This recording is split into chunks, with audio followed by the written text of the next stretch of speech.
पोकड़दानी त्रिकालदर्शी कैलाशी विनाशी भगवान शिव, जिनकी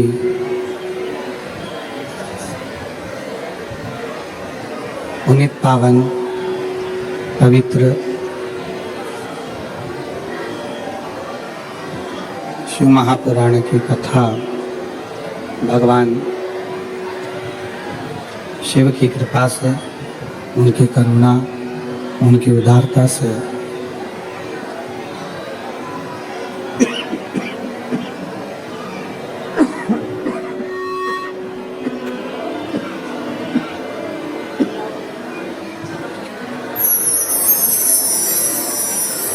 आप और हमको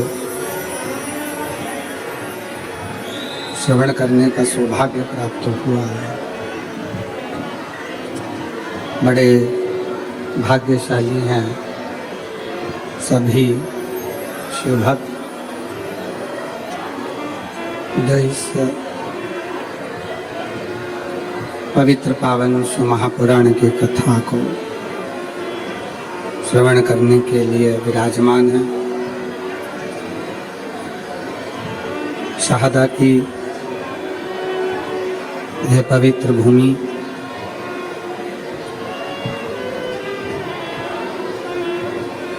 जहाँ भगवान शंकर की पुण्यमय आनंदमय शिव महापुराण की कथा का आज तृतीय दिवस है। कथा मंडप में विराजमान सभी संत साधु, ब्राह्मण जन, तपस्वी जन, साधक, उपासक, विद्वत जन जो इस पवित्र पावन शिव महापुराण की कथा का लाभ ले रहे हैं। कथा मंडप में ही विराजमान सभी शिव भक्त जो इस पवित्र पावन शिव महापुराण की कथा को श्रवण करने के लिए विराजमान। कथा मंडप में विराजमान महाराष्ट्र शासन के माननीय शिक्षा मंत्री श्री दादाबाऊ भूसे जी की धर्मपत्नी जी एवं उनके सुपुत्र श्री आविष्कार जी भूसे जो इस पवित्र पावन कथा का लाभ ले रहे हैं। शिव महापुराण कथा आयोजन समिति शहादा तालोदा, जिसके मुख्य यजमान का पद ग्रहण किया है श्री विधायक श्री राजेश दादा पांडवी जी ने। एक बार श्री राजेश दादा पांडवी जी के लिए जोरदार ताली बजाकर स्वागत, वंदन, अभिनंदन, जिन्होंने इस पवित्र पावन दिव्य और भव्य शिव महापुराण की कथा को शहादा नगर को दिया।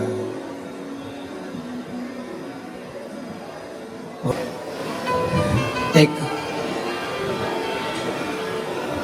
शिव भक्ति जब किसी जीव के हृदय में, किसी मानव के हृदय में प्रवेश करती है तो वो शिव भक्ति कहीं ना कहीं व्यक्ति को पुनरपि जननम पुनरपि मरणम के प्रपंच से छुड़ा देती है और शिव से मिला देती है।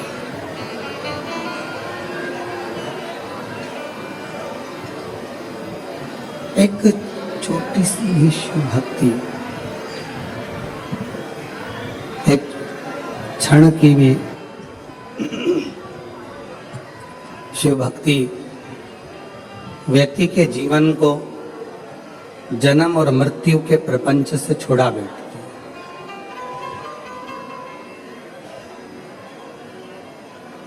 है। जगत गुरु शंकराचार्य जी ने भी अपनी वाणी में यही कहा कि भजन वो किया जाए जिससे हमारा जन्म और मरण का प्रपंच छूट जाए।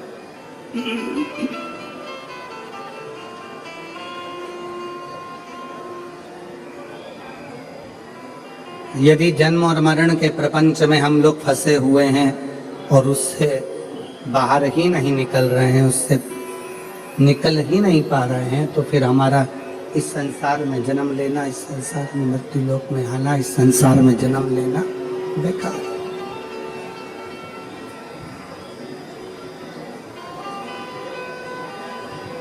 आप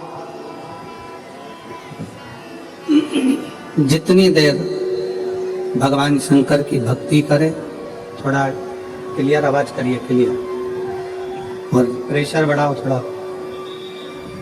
आप जितनी देर भगवान शंकर की भक्ति करें, ये विचार कर कर करें कि हम जन्म और मृत्यु के इस प्रपंच से छूट जाए।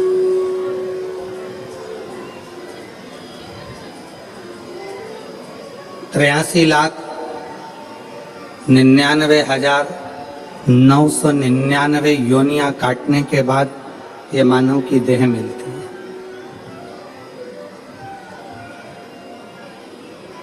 और ये 84 लाखवें नंबर की है।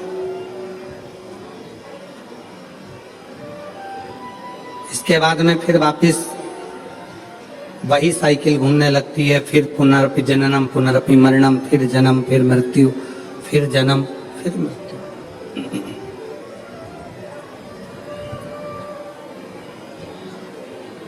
और कितनी बार जन्म लेंगे, कितनी बार हम मृत्यु लोक में, कितनी बार हम मृत्यु लोक में जन्म लेंगे, कितनी बार हम मरेंगे, फिर जन्म लेंगे, फिर मरेंगे, कितनी बार।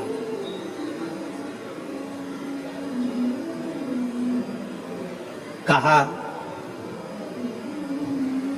स्कंद पुराण में नागर खंड में एक बड़ा सुंदर संवाद आता है।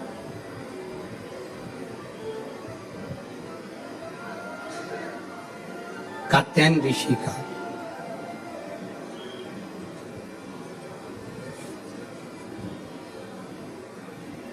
स्कंद पुराण के नागर खंड में कात्यायन ऋषि का चरित्र आता है कि कात्यायन ऋषि ने भगवान शिव और मां आद्य शक्ति की साधना करी।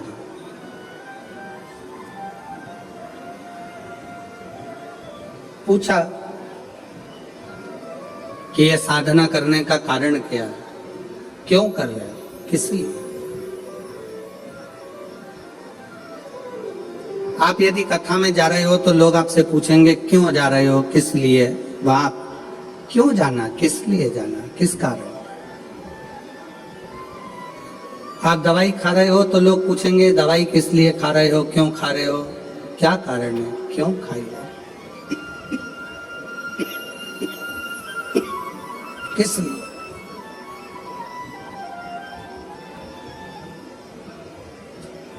तो स्कंद पुराण का नागर खंड कहता है कि कात्यायन ऋषि भगवान शंकर की और मां आद्य शक्ति की आराधना कर रहे हैं, दोनों की। पूछा, देव ऋषि नारद ने आकर पूछा कि कात्यायन जी आप क्यों आराधना कर रहे हो, किस लिए।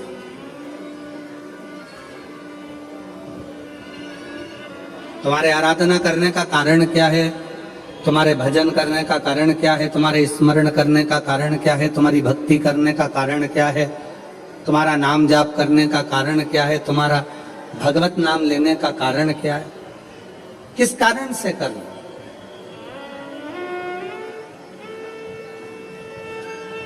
कात्यायन ऋषि बोले कि मैं बार बार जन्म ले रहा हूं, फिर मर रहा हूं, फिर जन्म ले रहा हूं, फिर मर रहा हूं, फिर मेरे प्राण छूट रहे हैं, फिर जन्म ले रहा हूं। ऐसा करते करते मेरे ना जाने कितने कितने जन्म निकल गए, पर मेरी गति नहीं हो पाई।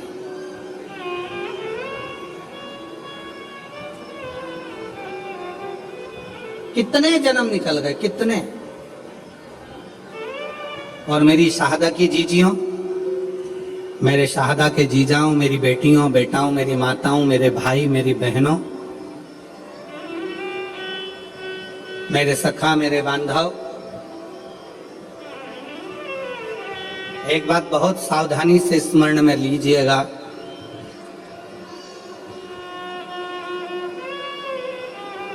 अगर आपके दिल में शिव महापुराण की कथा सुनने की उमंग, तुम्हारे दिल में भगवान शंकर की कथा सुनने का उत्साह, तुम्हारे दिल में भगवान शंकर की कथा में पहुंचने की उमंग, उत्साह अगर तुम्हारे दिल में आया है तो समझ लेना कि अब हम बार बार जन्म नहीं लेंगे और बार बार मृत्यु के प्रपंच में नहीं पड़ेंगे। अब हमें शिव मिल गया, अब हमें शंकर मिल गए, अब हमें शिव की प्राप्ति हो गई।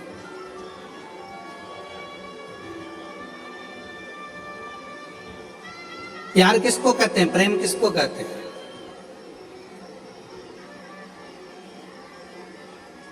प्रेम की परिभाषा क्या है? प्रेम किसको कहते हैं कि जिससे मिलने के लिए उत्साह बढ़ता जाए, उमंग बढ़ती जाए, दिल में तमन्ना, उत्साह, उमंग बढ़ती चली जाए। वो एक लाइन आप लोग गुनगुनाते हो ना, कि तुझसे मिलने के लिए तेरी कसम, तुझसे मिलने के लिए तेरी कसम,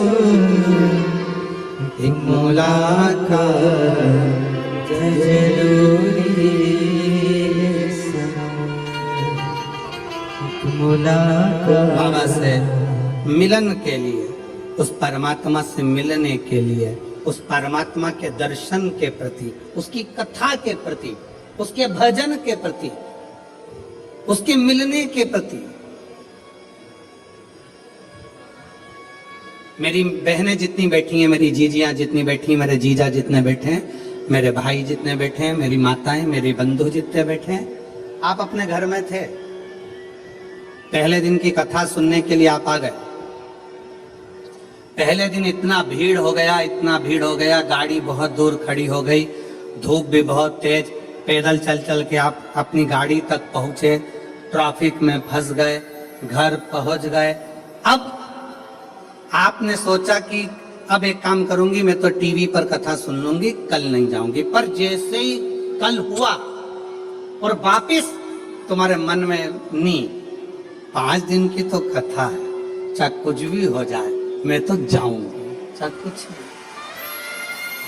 फिर उमंग, अब इतना ट्रैफिक में फंस गए हो, इतनी भीड़ में फंस गए हो, इतना बैठने के लिए अगर 1 बजे कथा चालू हो रही है तो तुम कम से कम ना करते हो। ये पीछे वाले पंडाल वाले तो रात भर से इंतजार करते हैं, तब इनको दोपहर में 1 बजे कथा मिलती है। पर जो आगे बैठे हैं पंडाल में, मेरा मन कहता है, विश्वास कहता है कि आप लोग भी 1 बजे के पहले कम से कम 10-11 बजे तो आते होगे। बोलो सही है कि गलत है? 11 बजे 10 बजे तो पहुंचते होगे कि हमको जाना है, आगे बैठना है, जाना है, आगे बैठना है। अब तुम अगर सोचते कि हमने एक दिन की कथा सुन ली, बाकी के दिन टीवी पे सुनेंगे, अगर घर पर पहुंचने के बाद दूसरे दिन की फिर ललकता जाग जाए, दूसरे फिर दिन की फिर तमन्ना जाग जाए, तो समझ लेना कि शंकर से स्नेह बढ़ गया है, पिता से प्रेम बढ़ गया है और पिता से मिलने की ललकता है, पिता के प्रति जागरूकता बढ़ गई। पिता की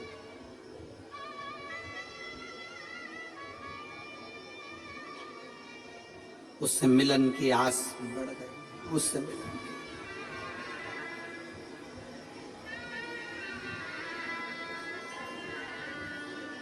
आपको मालूम है, लंका का राजा रावण शंकर भगवान के कैलाश पर्वत को क्यों उठा रहा था, किस लिए? उसके रास्ते में जाने में दिक्कत हो रही थी इसलिए। पुष्पक विमान पर बैठकर रावण जा रहा था और कैलाश के ऊपर से विमान उड़ नहीं पा रहा था, तो नीचे आकर खड़ा हो गया और गुस्से में उसने कैलाश पर्वत को उठाना प्रारंभ कर दिया। नहीं।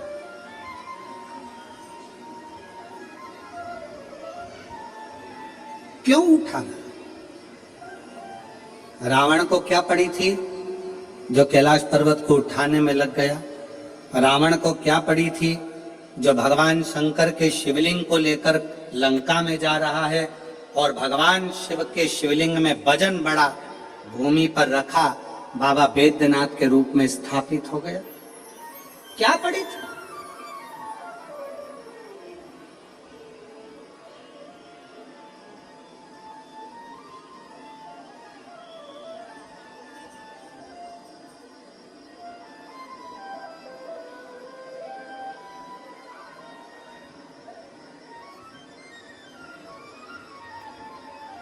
आक्रांताओं ने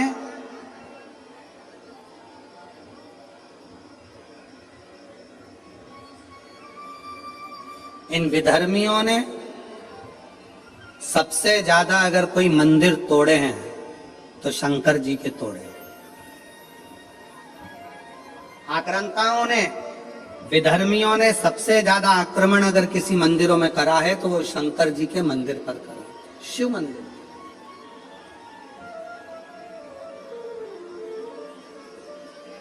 कभी विचार करिएगा, कभी स्मरण करिएगा आप, विचार करिएगा आप कि रावण में ऐसा क्या था कि रावण भगवान शंकर के कैलाश पर्वत को उठाने में लग गया, भगवान शंकर के शिवलिंग को ले जाने में लग गया। आखिर वो कैलाश पर्वत में, वो शिवलिंग में ऐसा क्या है जिसको वो उठाना चाहता है, जिसको वो उठा? क्या है?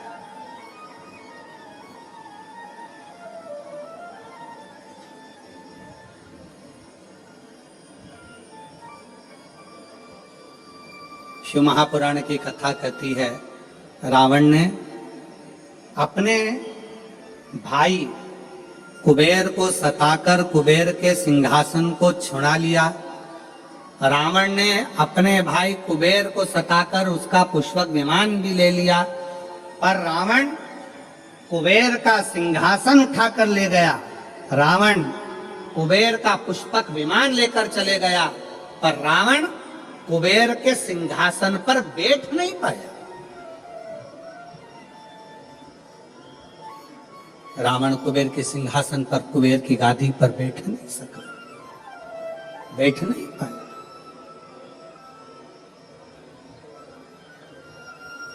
देवर्षि नारद निकल कर जा रहे थे, लंकापति रावण को देखा, रावण से पूछा क्या कर रहे हो? रावण कहने लगे कि मेरे को एक बात समझ में नहीं आती कि मैंने सारे इंद्र के सिंहासन को अपना बना लिया, देवताओं के सिंहासन को अपना बना लिया, सारे ग्रहों को अपने अनुकूल कर लिया, पर एक बात समझ में नहीं आती कि ये कुबेर का जो राज्य है, कुबेर का जो सिंहासन है, कुबेर का जो राज्य है, कुबेर का जो सिंहासन है, कुबेर का जो पद है, कुबेर की जो प्रतिष्ठा है, कुबेर का जो वैभव है, कुबेर का जो धन है, रावण कहता है ये मुझे कैसे प्राप्त हो, उसको मैं पाऊं कैसे, वो मुझे मिले कैसे, वो मुझे प्राप्त कैसे हो? देवऋषि नारद ने कहा, देवऋषि नारद बोले कि रावण, क्या तुमको मालूम है कि कुबेर की सत्ता, वैभव, लक्ष्मी, धन, संपदा कहां पर है? रावण ने पूछा, आप बताओ नारद जी की वो सत्ता, वो वैभव, वो पद, वो प्रतिष्ठा कहां है? देवऋषि नारद के मुख से निकल गया कि जो कैलाश पर्वत है, जिस पर्वत पर भगवान शंकर विराजमान होते हैं, उस पर्वत के ठीक नीचे कुबेर का पद कुबेर की प्रतिष्ठा, कुबेर का वैभव, कुबेर की लक्ष्मी, कुबेर का धन सब कैलाश पर्वत के नीचे है।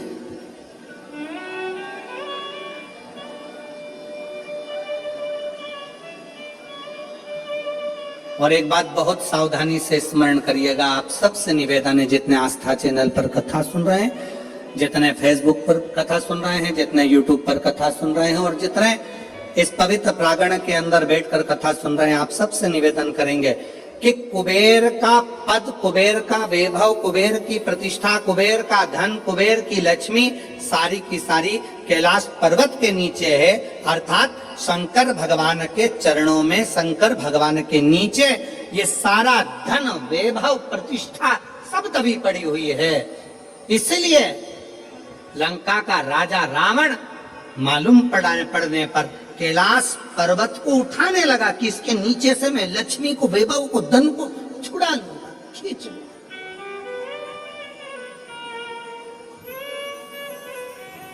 पर वो मिलता नहीं है, पर वो प्राप्त नहीं हुआ, पर वो मिला नहीं। फिर रावण ने विचार करा, रावण ने फिर विचार करा कि अगर ये कैलाश पर्वत नहीं उठ रहा तो मैं समय आने पर लंका में शंकर भगवान को लेकर जाऊंगा। शिवलिंग लेकर जाने लगा तो भी वो शिवलिंग आखिरी में इतना बोझ हो गया, इतना वजन हो गया कि उसको भूमि पर रख दिया, ले जा नहीं सकता। मेरी जीजियों, एक बात याद रखना, शंकर भगवान के चरणों में, भगवान शंकर के नीचे, भगवान शंकर के शिवलिंग के नीचे भगवान शंकर हुए हैं। पंडालों की कैपेसिटी से ज्यादा भरे पड़े, जितने अंदर उससे ज्यादा बाहर अपना अपना चादर छाता लगा लगा कर लोग बैठे हुए। कुछ गाड़ी के अंदर बैठकर कोई कहीं, कोई कहीं, कोई पेड़ों की छांव में, कोई बिल्डिंगों की छांव में, जहां तहां लोग बैठे।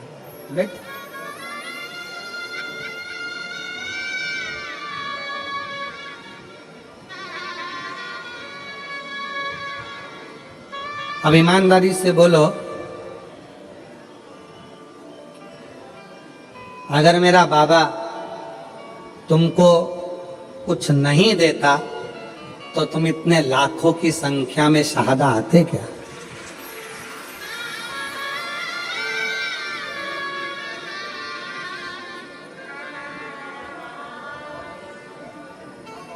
खाली न जाता कोई दर से तुम्हारे, खाली न जाता कोई दर से तुम्हारे, मैं खड़ी हूँ नदी पानी फंसा, अपने हृदय से लगा लो,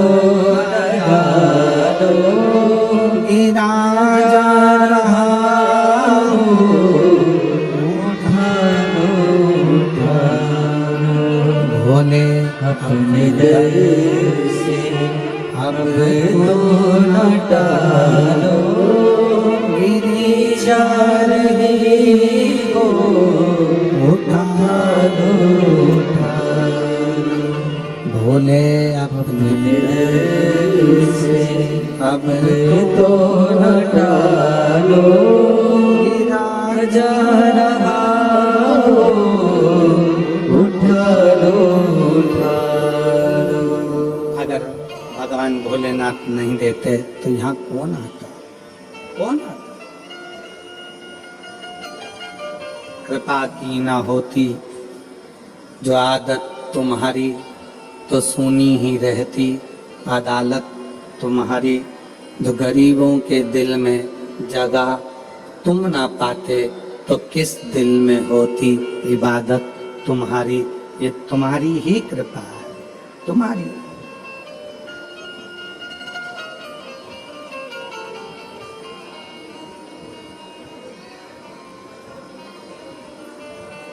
लंका का राजा रावण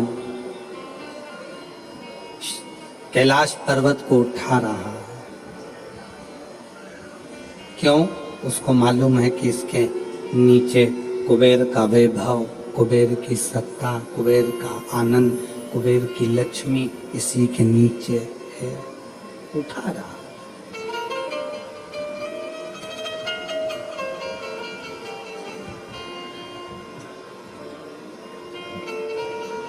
उठा नहीं कैलाश पर्वत, हिला नहीं कैलाश पर्वत, उठ ही नहीं पाया कैलाश पर्वत, नहीं। फिर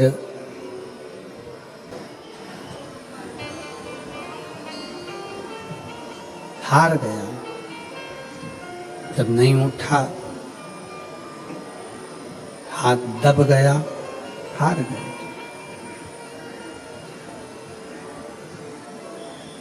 फिर शिवलिंग को ले जाने की तैयारी करी, वो शिवलिंग भी नहीं उठा, वो शिवलिंग भी ले जा नहीं सका।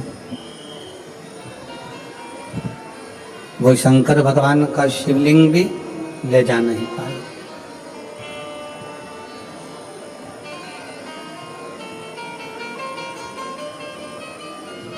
इन हाथों की रकीलें अगर गलत हैं, ज्योतिषाचार्य ने कह दिया कि ये रेखाएं तुम्हारी गड़बड़ हैं, ये रेखाएं गलत हैं, तो इन हाथों में जल का भरा हुआ एक लोटा पकड़ाओ। इस हाथों से शिव जी को जल चढ़ाना प्रारंभ करो। इन हाथों से शिव मंदिर में सफाई करना प्रारंभ करो। हाथों की रकीलें धीरे धीरे सुलझना प्रारंभ हो जाएगी और तुम्हारा जीवन श्रेष्ठ होता चलेगा। जीवन श्रेष्ठ। ये भाग्य की रेखाओं में, ये भाग्य की रेखाओं में अगर कुछ गलत लिखा गया है, इसको शिव मंदिर में, शिवालय में, भगवान शंकर के चरणों में इस मस्तक को झुकाना प्रारंभ करिए।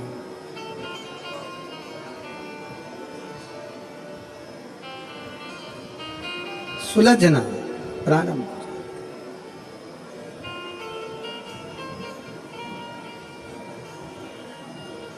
पर उसमें सबसे मूल है अपने मन का संयम।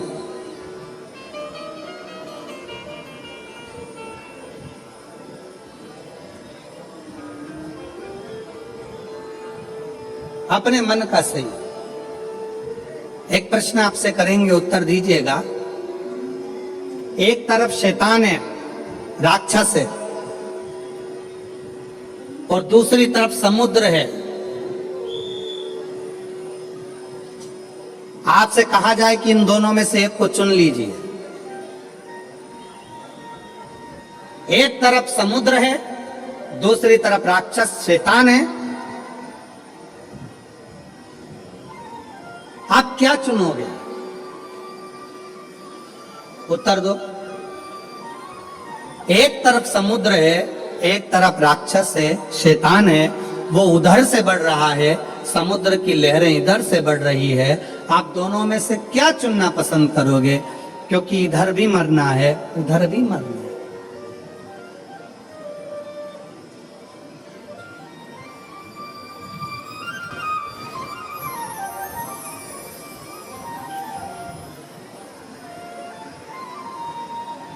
क्या चुनो?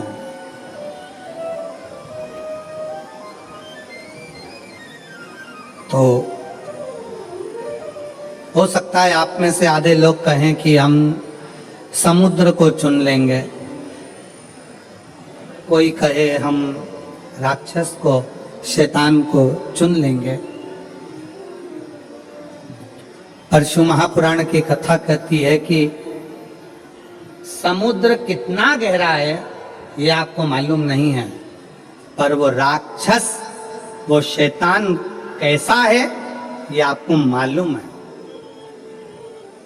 तो प्रयास करना कि वो राक्षस को चुनना श्रेष्ठ है कि कम से कम ये राक्षस है, ये हमको मालूम है, इसको कैसे डील करना है ये हमको मालूम है, ये कैसे इसको संभालना है ये हमको मालूम है। हम उस राक्षस को छोड़कर अगर समुद्र के पास जाएंगे, दिख तो अच्छा रहा है, लहरें भी अच्छी लग रही है, पर यह कितना गहरा होगा और कितनी गहराई में ले जाएगा और कब समाप्त कर देगा पता नहीं चल पाएगा, पता नहीं चल दिखेगा।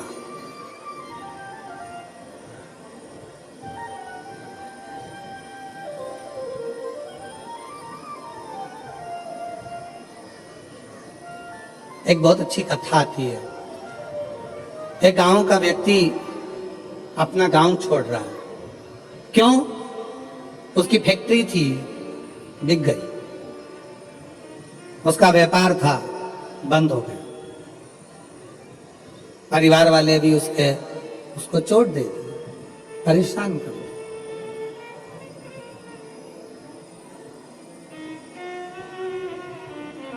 उसने प्लान बनाया कि अब मुझे इस गांव में नहीं रहना है, मुझे ये गांव छोड़ना है, मुझे गांव छोड़कर जाना है।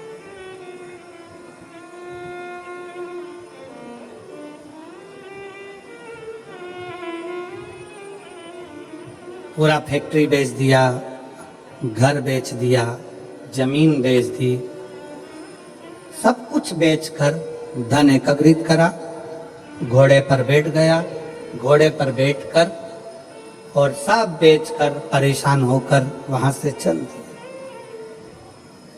60 किलोमीटर दूर दूसरा गांव था, वहां पहुंच गया। गांव में जाकर देखा तो गांव के लोग आम के पेड़ के नीचे, पीपल के पेड़ के नीचे बैठे हुए हैं, बातचीत कर रहे हैं, सब आपस में बातें कर रहे थे। इस व्यक्ति ने अपना घोड़ा रोका, घोड़ा रोककर नीचे उतरकर उनके पास जाकर बैठा और बैठकर उसने पूछा, भैया एक बात पूछना चाहता हूं, क्या आप मुझे बताओगे? बोलो क्या बात पूछना है, क्या पूछना चाहते हो? भैया ये बताओ यहां के लोग कैसे?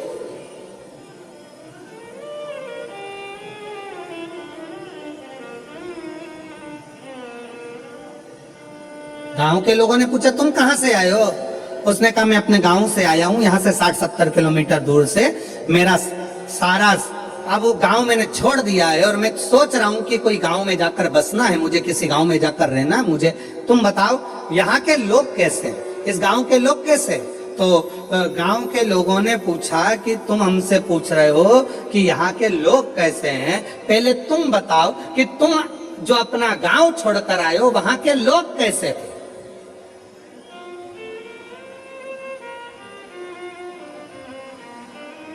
उस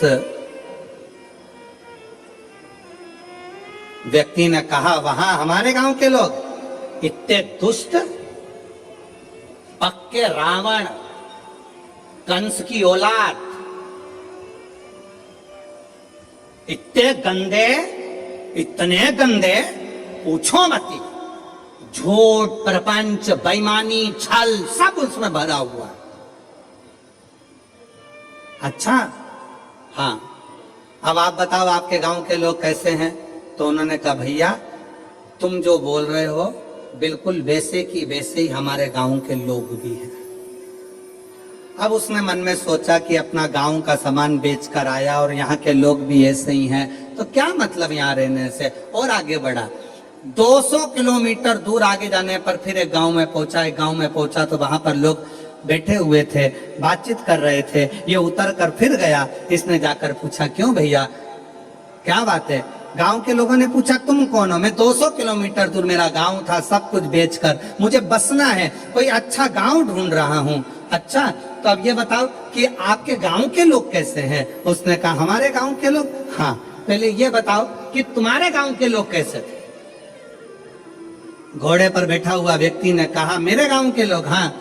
उसने विचार करा, भी पहले वालों को बताया ऐसा ऐसे थे, इसने अब अपनी बात को पलट दिया और यहाँ पर बोला मेरे गांव के लोग एकदम संत तुकाराम जैसे, मेरे गांव के लोग एकदम संत नामदेव जी जैसे। मेरे गांव के लोग मीराबाई जैसे, मेरे गांव के लोग तुलसीदास जैसे, मेरे गांव के लोग तो इतने धर्मात्मा, इतने पुण्यात्मा, इतने भजन करने वाले, इतना कीर्तन करने वाले, इतना मंत्र जाप करने वाले, मेरा गांव का लोग इतना सत्यवादी, पूछो मत। इतने में फिर इसने पूछा, अब बताओ तुम्हारे गांव के लोग कैसे हैं? तो सारे गांव वाले एक जैसे बोले, बस हमारे गांव के लोग भी तुम जैसा बता रहे हो ना, बिल्कुल वैसे की वैसे ही है। हमारे गांव के लोग भी धर्मात्मा है, हमारे गांव के लोग भी पुण्यात्मा है, हमारे गांव के लोग भी सत्कर्मी हैं, हमारे गांव के लोग भी संत तुकाराम जी जैसे हैं, हमारे गांव के लोग भी संत नामदेव जी जैसे हैं, हमारे गांव के लोग भी मीराबाई जैसे हैं। तब उस व्यक्ति के दिमाग में आया कि ये बिल्कुल सत्य है। आप कितने भी गांव बदल लो, आप अपनी कितने भी घर बदल लो, आप अपने रिश्तेदार को छोड़कर दूसरे शहर में जाकर बस जाओ, तुम जैसे होगे वैसे ही दुनिया के लोग मिलेंगे। आप अच्छे हो तो दुनिया अच्छी मिलेगी। कितने बदलोगे? शहादा छोड़ा, पूना चले गए, पूना छोड़ा, मालेगांव चले गए, मालेगांव छोड़ा, लातूर चले गए, लातूर छोड़ा, नागपुर चले गए, नागपुर छोड़ा, मुंबई चले गए, और वहां पर भी जाकर के हम तो जैसे थे, हमारे गांव के लोग जैसे पहले थे, जैसे हमारे आसपास के लोग ईर्ष्या रखते थे। हम ललिता परमेश्वर पाटोले, मैं नासिक महाराष्ट्र से हूँ। मेरा मोबाइल नंबर ये है। मेरा नाम ललिता परमेश्वर पाटोले, मैं नासिक महाराष्ट्र से हूँ। मेरा मोबाइल नंबर ये है। कहीं बैठी हो तो हाथ हिला सकती हैं, और अगर कहीं बैठी हो तो बेलपत्र लेने के लिए आ सकती हैं। बाबा, मेरे पति, पत्र को आप लोग एलईडी पर पढ़ सकते हैं। कहीं एलईडी उन पर पत्र चल रहा है, एलईडी पर पत्र पढ़ सकते हैं। बाबा, मेरे पति आर्मी से रिटायर हैं। वे अब रिक्शा चलाते हैं और पढ़ाई भी करते हैं। आर्मी से रिटायर होने के बाद मेरे पति रिक्शा चलाते हैं और पढ़ाई भी करते हैं। 2023 को नासिक में कथा चल रही थी, जब दादा बाबू भूसे ने उस पवित्र कथा का लाभ हमको दिया था। हम लोग नासिक के उस पवित्र कथा को सुन रहे थे। मेरे पति आपको नहीं मानते थे, ना मेरे पति आपको जानते थे ना मानते थे। गुरुदेव, उनका विश्वास नहीं था, क्योंकि मिलिट्री में सर्विस करते थे, जैसी सोच थी वैसे अनुकूल हो रहेगा। मैंने अपने पति से कहा, आप भले कथा सुनने मत जाओ, मुझे पंडाल के बाहर छोड़कर आ जाओ। मेरे पति मुझे पंडाल के बाहर छोड़ने आते थे, चले जाते थे। तब वो तीसरे दिन पंडाल में भीड़ के वजह से रुक गए। उन्होंने कहा, भीड़ ज्यादा है, वापिस लेने कैसे आऊंगा? तो उन्होंने गाड़ी खड़ी कर तीसरे दिन की कथा में पंडाल में ही रुक गए। पंडाल में रुके। उस दिन धूलिया से एक औरत पैदल आई थी। उसे देखकर मेरे पति के आंखों में आंसू आए। बाबा सबकी सुनता है। उसने उस स्त्री से पूछा, तुम पैदल चलकर धूलिया से नासिक आई हो, तुम्हें बाबा ने क्या दिया? उस महिला ने कहा, मैंने जो मांगा था मेरे भोलेनाथ ने दे दिया, इसलिए मैं पैदल चलकर नासिक तक आई हूँ। नासिक तक आई हूँ। मेरे पति को लगा मैं आर्मी से रिटायर हूँ, अब रिक्शा चलाता हूँ, पर मेरी कोई सरकारी नौकरी नहीं लग रही है, मेरे बेटे की भी नौकरी नहीं लग रही है। आज कथा का तीसरा दिन है। आज मैं पृथ्वी पर बैठकर, पंडाल में बैठकर बाबा से विनय करता हूं, अगर कुबरेश्वर बाबा शंकर जी की कथा में अगर प्रबलता है तो वो मेरी भी नौकरी लगा दें और मेरे बेटे की भी लगा दें। गुरुदेव, बेटे का मेडिकल बार बार रुक रहा था, नासिक में उसका मेडिकल होने वाला था, और मेरे पति ने तीसरे दिन की कथा में बाबा से गुहार लगाई। लोग कहते हैं कि ये शिव महापुराण का पंडाल है। मेरे पति ने कहा, वो सियोर वाला महाराज इतना दमदारी से बोलता है, मतलब शिव पुराण की कथा में शंकर खुद कथा करता है, अगर उसके सामने बैठकर बोला जाए तो बाबा सुनता जरूर है। मेरे पति ने गुहार लगाई और बाबा से प्रार्थना कर कर मेरे पति कथा सुनकर आ गए। जब पूरी कथा हो गई, कथा सुनकर हम लोग घर आए। घर आने के बाद मेरे बेटा एक एग्जाम दे रहा था, एग्जाम का रिजल्ट जिस दिन हम घर पर आए शाम को, उसी दिन बेटे का शाम को फोन आ गया कि पिताजी मेरा सिलेक्शन आर्मी में हो गया, बाबा की कृपा से मैं सिलेक्ट हो गया। गुरुदेव, आर्मी में तो सिलेक्ट हो गया। मेरे पति बोले एक बार सीहोर जाना है, वहां पर जाकर बाबा से अर्जी लगाना है।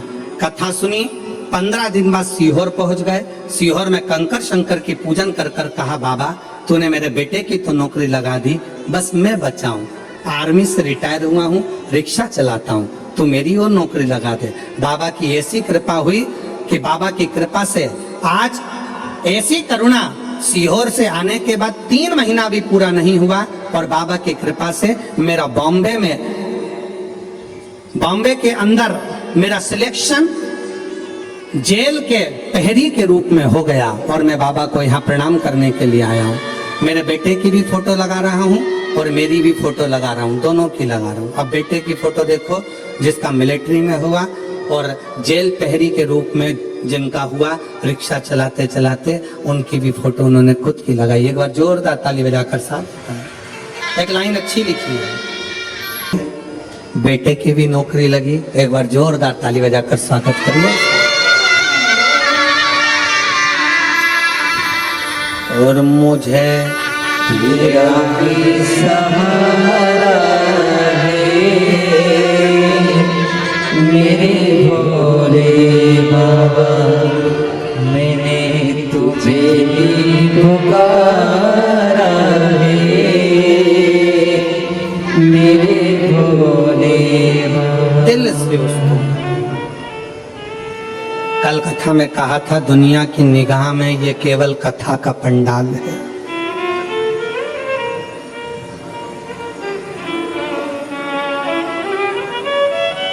दुनिया की निगाह में केवल ये शिव महापुराण की कथा का पंडाल है, पर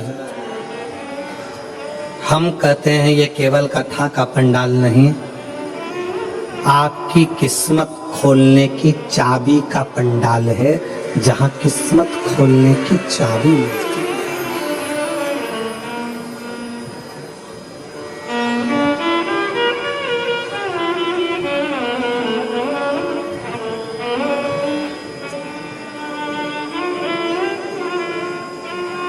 और मुझे तेरा ही सहारा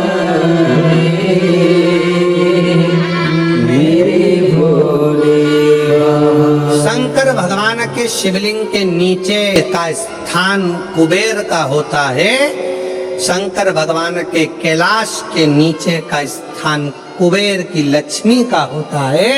इसलिए प्रत्येक शिवालय में तुम्हारे घर में अगर छोटा सा भी शंकर का शिवलिंग है, तुम्हारे घर में अगर छोटा सा भी मट्टी का, पत्थर का, लकड़ी का, पीतल का, तांबे का, स्फटिक का, पारद का, जिसका भी तुम्हारे घर में अगर छोटा सा भी अगर शिवलिंग है, तो तुम्हारे घर में जहां शिवलिंग रखाता है, समझ लेना वहां लक्ष्मी बढ़ती चली जाती है, लक्ष्मी कम नहीं हो सकती, बढ़ेगी।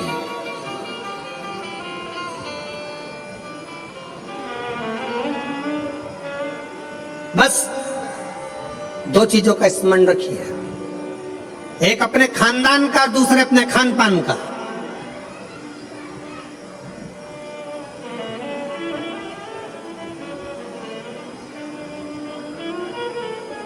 आपको मालूम है जब अंग्रेजों ने भारत पर हुकूमत करी है तो उन्होंने विचार करा सबसे पहले कि करा क्या जाए, भारत के लोगों को अपना गुलाम कैसे बनाया जाए। तो उन्होंने भारत में रहने वाला सनातनी कभी भी नॉनवेज छूता नहीं था। भारत में रहने वाला भारतीय सनातनी कभी भी मांस का सेवन नहीं करता था। गलत व्यसन का सेवन नहीं करता था। वो तो ये अंग्रेजों ने तुमको गुलाम बनाने के लिए जब खानदान नहीं तोड़ पाए तो खान पान को तोड़ा है, तुम्हारे खाने का तरीका बदल दिया, तुम्हें वेज से नॉन वेज बना दिया, तुम्हें ले जाकर गलत भोजन में लगा दिया। गलत भोज।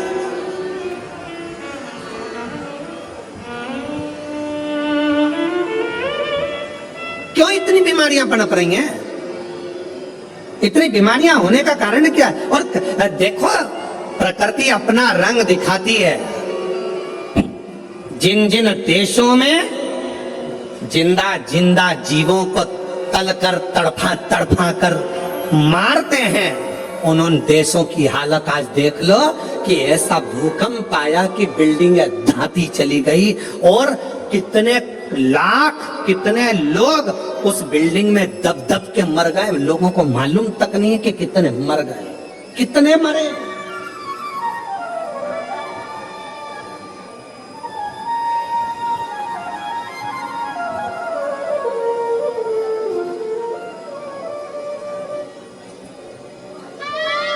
कितने।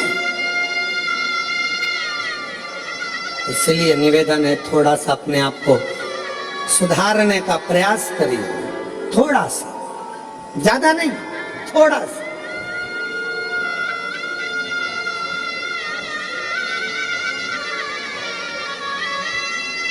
जो गलती हो गई,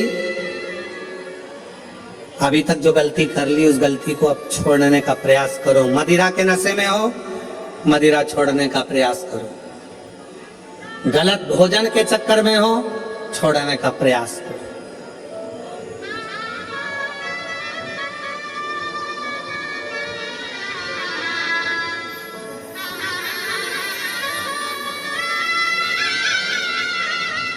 हम कहेंगे तो थोड़ा सा लोगों को बुरा लगेगा, पर सत्यता है, जब उम्र और कमर, उम्र और कमर जब 40 की हो जाए या 40 से पार हो जाए तो भोजन मत बढ़ाओ, भजन बढ़ाओ, भोजन को कम करते जाओ।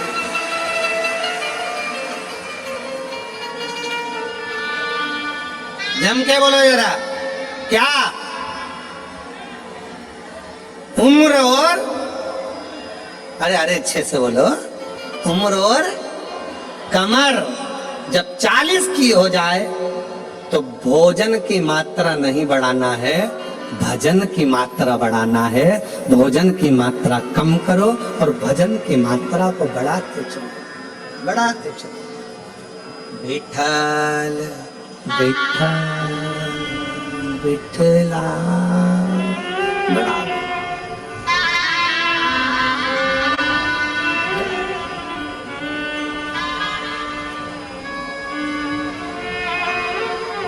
बढ़ाओ जितना बन सके। श्री शिवाय नमस्तुभ्यं, श्री शिवाय नमस्तुभ्यं, श्री शिवाय नमस्तुभ्यं, श्री शिवाय नमस्तुभ्यं। भजन की मात्रा को बढ़ाना, प्राण को, भोजन को कम कर दो, गलत भोजन कम कर दो, व्यसन कम कर दो।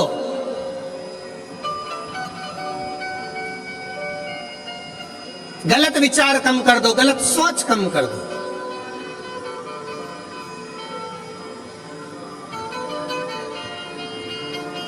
कल एक भैया प्रश्न कर रहे थे, गुरुजी भगवान विष्णु अपने शरीर पे राख नहीं लगाते, राखोड़ी नहीं लगाते, भस्म नहीं लगाते। भगवान ब्रह्मा अपने शरीर पर राख नहीं लगाते, भस्म नहीं लगाते, राखोड़ी नहीं लगाते। इंद्र नहीं लगाते। 33 कोटि देवता कोई अपने शरीर पर राख नहीं लगाता, भस्म नहीं लगाता। केवल शंकर जी क्यों लगाते? हमने उससे कहा, इतनी सी बात तो तू तेरे घर वालों से पूछ लेता कि बर्तन को राख से क्यों मांजा जाता है। बोलो दी जी जी जम के बोलो। बर्तन अच्छा है, साफ है, तो तुम उसको राख से मांजोगी क्या? जम के बोलो जरा। नहीं, बर्तन अच्छा है, साफ है, तो उसको आप राखोड़ी से मांजोगी, साफ करोगी? नहीं। बर्तन को राख से कब मांजा जाता है? जब उसमें थोड़ी सी झूठन लगने लगे तो बर्तन को राख से साफ किया जाता है। मेरे शंकर भगवान ने सबको प्रेरणा दी है कि लोभ, आसक्ति, तृष्णा, वासना और ये अपनों की झूठन जब अपने पर लगने लगे तो तन पर थोड़ी सी भस्म चढ़ा लेना चाहिए, तो ये झूठन दूर होती चली जाती है। ये झूठन दूर, ये संसार की झूठन है। ये लोभ, ये तृष्णा, ये आसक्ति, ये वासना, ये नाते, ये रिश्ते, ये कुटुंब, ये कबीले, ये वो झूठन है जो हमारे शरीर से लगती चली जाती है, लगती चली जाती है। इसको दूर करो।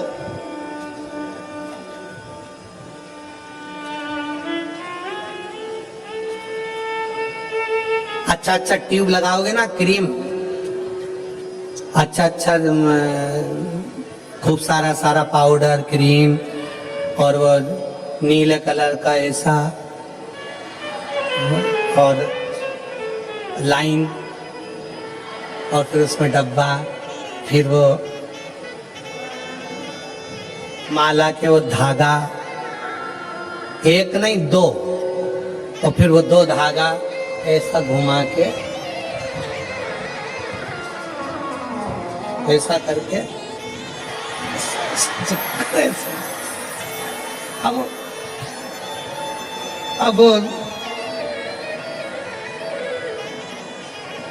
अब तुमने जितना क्रीम लगाया है, तुमने जितना स्नो लगाया है, तुमने जितना पाउडर लगाया है, ईमानदारी से बोलो, इतना क्रीम पाउडर लगा के तो लोग तुम्हारे पास में आएंगे ही आएंगे। बोलो सही है कि गलत है? आएंगे। अगर शंकर भगवान तो पहले से इतने ब्यूटीफुल थे, पहले से इतने सुंदर थे, इतने सुंदर,